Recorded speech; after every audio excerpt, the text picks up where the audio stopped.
Hydrogen হলো পর্যায় সারণীর প্রথম এবং সবচেয়ে সাধারণ মৌল। হাইড্রোজেনের নিউক্লিয়াসে থাকে একটি ধনাত্মক চার্জযুক্ত প্রোটন এবং নিউক্লিয়াসের বাইরে থাকে ঋণাত্মক চার্জযুক্ত ইলেকট্রন। যেহেতু বিপরীত চার্জ পরস্পরকে আকর্ষণ করে, তাহলে কেন ইলেকট্রন নিউক্লিয়াসে পতিত হয় না এবং কিভাবে পরমাণু তার নির্দিষ্ট আকার বজায় রাখে, এই ভিডিওর মধ্যে কোয়ান্টাম মেকানিক্স ও হাইজেনবার্গের অনিশ্চয়তা নীতির সাহায্যে ব্যাখ্যা করার চেষ্টা করব পরমাণু কিভাবে স্টেবল থাকে এবং এর সাহায্যে হাইড্রোজেন পরমাণুর আকার নির্ণয় করব। ইলেকট্রোস্ট্যাটিক এর নীতি অনুযায়ী Q1 ও Q2 চার্জের মধ্যবর্তী দূরত্ব যদি d হয়, তাহলে এদের মধ্যকার বিভব শক্তির পরিমাণ হবে Q1 Q2 বাই 4πε0r। এখন এদের মধ্যকার একটি আধানকে যদি প্রোটন ও অপর আধানকে যদি ইলেকট্রন ধরা হয়, তাহলে এদের মধ্যকার বিভব শক্তি বা পটেনশিয়াল এনার্জির পরিমাণ হবে Vr সমান -e² বাই 4πε0r। এখানে ঋণাত্মক চিহ্ন গুরুত্বপূর্ণ। এটা দ্বারা বোঝাচ্ছে এই দুটি আধানের মধ্যে আকর্ষণ বল বিদ্যমান এবং এরা যখন ক্রমাগত পরস্পরের নিকটে আসবে, এদের মধ্যকার স্থিতিশক্তি কমতে থাকবে। গ্রাফে আমরা যদি পরমাণুর আকারকে এক্স অক্ষ এবং শক্তির পরিমাণকে ওয়াই অক্ষ বিবেচনা করি, তাহলে গ্রাফটি হবে। গ্রাফ থেকে আমরা দেখতে পাই আর এর ছোট মানের জন্য সম্ভাব্য বিভব শক্তি ক্রমান্বয়ে ঋণাত্মক হয়ে যায়। এখানে চার্জদ্বয়ের মধ্যে এই বিভব শক্তি কমানোর প্রবণতা থাকে। যেমন ভূমি থেকে কিছুটা উপরে থাকা টেনিস বল ভূমিতে পতিত হয়, যার ফলে টেনিস বলে থাকা বিভব শক্তি হ্রাস পায়। কিন্তু ইলেকট্রন কেন নিউক্লিয়াসে পতিত হয় না? সাধারণ পদার্থবিজ্ঞানে বস্তুর শক্তি হ্রাস করার প্রবণতা থাকে। পরমাণুর ক্ষেত্রে সাধারণ পদার্থবিজ্ঞান কাজে আসে না। এখানেই আমাদের পরিচয় হয় কোয়ান্টাম ফিজিক্স এবং হাইজেনবার্গের আনসার্টিনিটি প্রিন্সিপাল এর সাথে, যেটা আমাদের ধারণা দেয় পরমাণু কেন স্টেবল থাকে। হাইজেনবার্গের অনিশ্চয়তা নীতি আমাদের বলে কোনো বস্তুর অবস্থান ও ভরবেগ একই সাথে জানা সম্ভব নয়। এর সূত্রটি হলো del x into del p equal or greater than h/4π। এখানে ডেল বা ট্রায়াঙ্গেল হলো অনিশ্চয়তা বা আনসার্টিনিটি, এক্স হচ্ছে অবস্থান বা পজিশন, পি হচ্ছে ভরবেগ বা মোমেন্টাম এবং h বার হচ্ছে প্লাঙ্কের হ্রাসকৃত মান। এখন ধরি একটি পরমাণুর আকার a, তাহলে আমরা 100% নিশ্চিত যে ইলেকট্রনটি পরমাণুর ভিতর কোথাও আছে। তাই বলা যায় ইলেকট্রনের অবস্থানের অনিশ্চয়তা ডেল এক্স সমান a।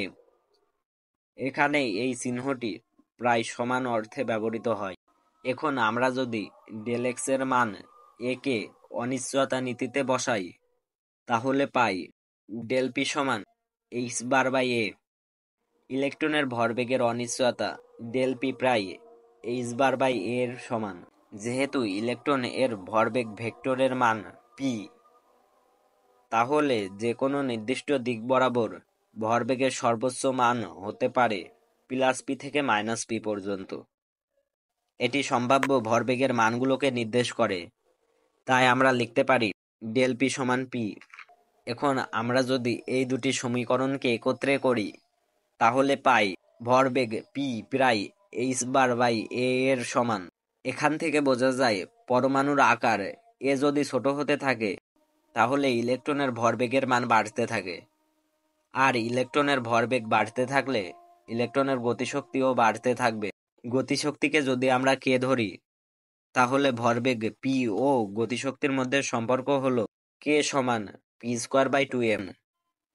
আমরা যদি পি এর মান এখানে বসাই, তাহলে পাবো কে সমান h²/2ma²। আমরা এই সমীকরণ থেকে দেখতে পাই যদি এ এর মান কমতে থাকে, তাহলে ইলেকট্রনের গতিশক্তি বৃদ্ধি পাবে। আমরা এতক্ষণে দেখলাম যদি পরমাণুর আকার কমতে থাকে, তখন ইলেকট্রনের বিভব শক্তি বেশি ঋণাত্মক হয় বা কমে যায়, এবং হাইজেনবার্গের অনিশ্চয়তা নীতি থেকে দেখলাম পরমাণুর আকার কমলে ইলেকট্রনের গতিশক্তি বাড়ে। আমরা যদি মোট যান্ত্রিক শক্তি সমান বিভব শক্তি প্লাস গতিশক্তি, তাহলে ইলেকট্রনের মোট যান্ত্রিক শক্তি ই সমান h/2ma²।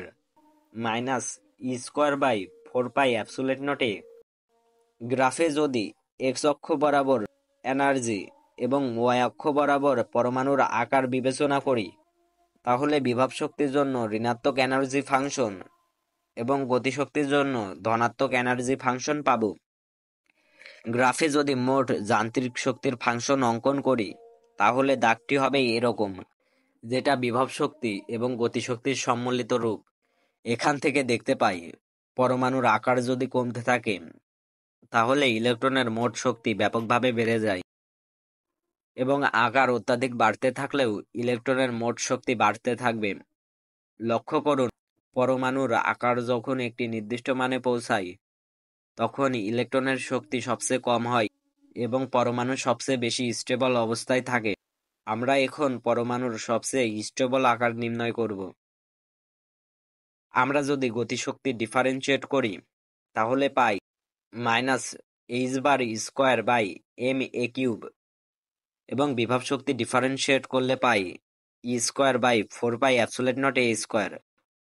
আমরা যদি এই দুই সমীকরণ যোগ করি, তাহলে পাই dE/dA সমান -h⁻² প্লাস e²/4πε0a², যেটা সমান 0। এখান থেকে পাই h⁻² সমান e²/4πε0a²। এটা সমাধান করে পাই a সমান 4πε0h²/me²। এখানে সবগুলোর মান বসিয়ে দিলে পাই a সমান 5.29 × 10⁻11 মিটার, যেটা হলো বোর রেডিয়াস বা ব্যাসার্ধ। এটাই হলো হাইড্রোজেন পরমাণুর প্রথম কক্ষপথের ব্যাসার্ধ। আমরা যদি বোর রেডিয়াসকে শক্তির সমীকরণে বসাই, তাহলে E0 হবে -13.6 ইলেকট্রন ভোল্ট। -13.6 ইলেকট্রন ভোল্ট হলো হাইড্রোজেন পরমাণুর প্রথম কক্ষপথের শক্তি, অর্থাৎ হাইড্রোজেনের প্রথম কক্ষপথে অবস্থানরত ইলেকট্রনের শক্তি হবে -13.6 ইলেকট্রন ভোল্ট। ইলেকট্রনের শক্তি যখন 0 ইলেকট্রন ভোল্ট এ পৌঁছায়, তখন হাইড্রোজেন পরমাণু থেকে ইলেকট্রন বিচ্ছিন্ন হয়ে যায় এবং হাইড্রোজেন আয়ন বা প্রোটন থেকে যায়।